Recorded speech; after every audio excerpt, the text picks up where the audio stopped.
naipa Young Africans 70% ya ushindi leo. Sawa sawa 30% watazifanyia kazi wao wenyewe kutengeneza mazingira ya ushindi wa 100%. Kwa nini?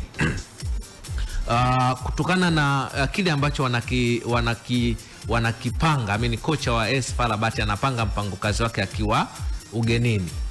Bado Young Africans nao wakiwa nyumbani huwa wanakuwa bora, lakini wana wachezaji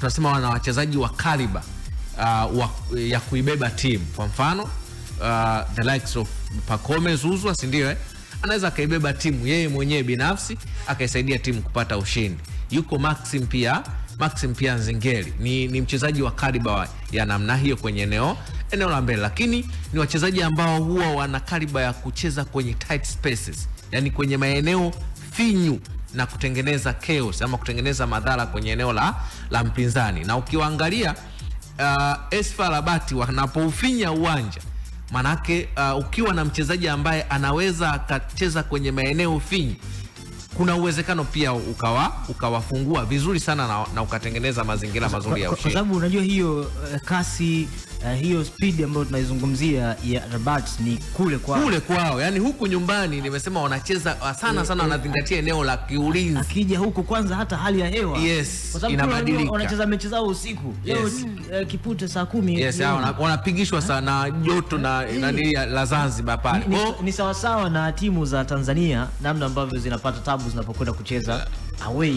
Kwa sababu huku hali ya hewa ya joto, kule labda tofauti. Kwa hiyo hata wananchi leo watapotaka kufunguka, wale mabwana wakisema na sisi tufunguke, nani atakayekuwa juu? Huwa hawezi, yani kwenye sababu nimetazama kwenye mechi zao nyingi, nimesema huwa hawafunguki. Wenyewe wanachomsubiria mpinzani ni kuwavuta mpaka wafike kwenye eneo la katikati.